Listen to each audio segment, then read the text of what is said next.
Hi friends, this is your pal Scott Garibay, and today I want to talk about Dungeons and Dragons, and I want to talk about the fantastic 2025 film Bong Joon-ho's Mickey 17 and what it means for every Dungeon Master and every Dragon Master. There are spoilers for Mickey 17 in this content. All right, so Mickey 17, brilliant, absolutely brilliant film.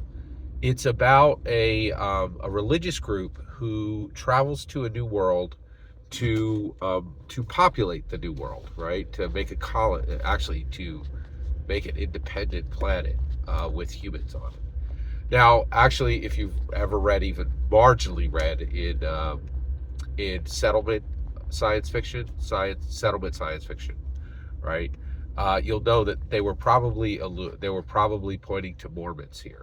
Very very interesting.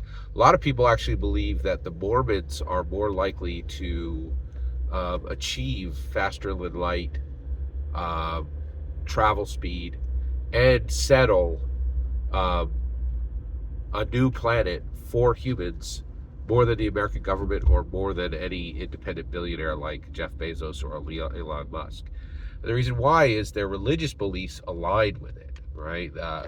We're supposed to, kind of, there's this idea of propagating, right? Like I'm an evangelical Christian, and it says, hey, propagate, right? Like get out there, get things, get it cracking, right? Like spread people, dominate the earth, right? It's literally in the Bible, right? And so I'm pretty sure that this was actually kind of pointing toward the idea that many people believe that Mormons will be the people who achieve faster than light um, travel and then utilize it literally to put humans on other planets because it aligns with the things they believe. This is widely discussed within science fiction.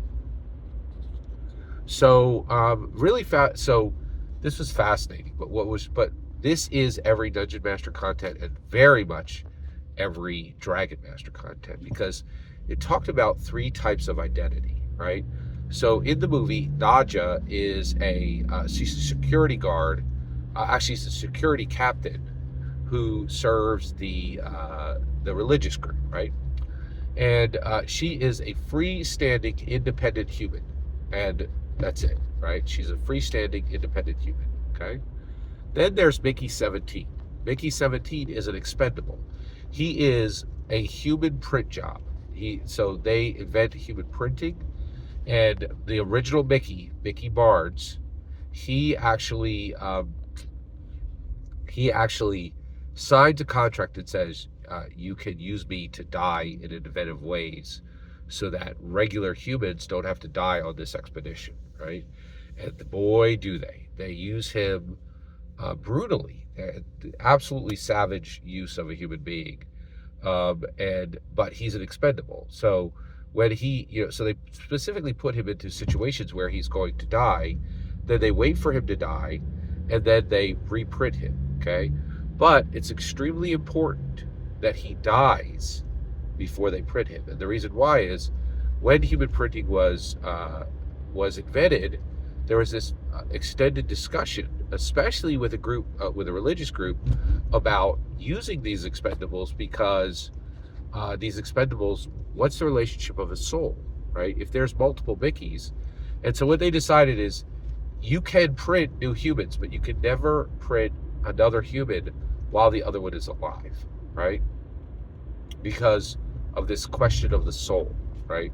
And are you creating new souls, right? And this religious group was very upset about this, and so there was a compromise made that says expendables are allowed, you can print new humans, but you can only print them once you print them, they live their life, they live as long as they live, they die, and then you can print a new one, right? So then Mickey 18 comes along, and that happens when Mickey 17 falls into a crevasse, is assumed dead, and then they print Mickey 18, and now there's a Mickey 17 and there's a Mickey 18. Okay? And so now there are two souls bouncing around, there are two Mickey bodies bouncing around, and there are multiples. So the movie talks about independent humans, talks about humans, expendables, and multiples. And what should be the treatment of each of these? And this is what we need to start thinking about as Dragon Masters. We are human. We are treating our player characters as expendable. But I'm saying that if we truly create, but what if we create ourselves as a player character? What if I make a player character that is Scott Garibay, right? In the realms of Dungeons and Dragons. That's a multiple, right? That's a multiple, not an expendable, not just something made up to die. But now, if Scott Garibay dies in the realms of Dungeons and Dragons, what does that mean? Well, Hasbro is begging you to ask. Why? Well, every brand new free Dungeons and Dragons adventure that they're creating, what's at the center of it? Hank and Eric, Bobby and Sheila, Presto and Diana. Those aren't player characters. Those are real people who played Dungeons and Dragons who were then brought to Dungeons and Dragons. So Dungeons and Dragons is saying it's time to start creating multiples, to create you and put yourself in the realm of Dungeons and Dragons. Cut out the middleman. Don't play a player character, play you. And they've done this 3 times in a row.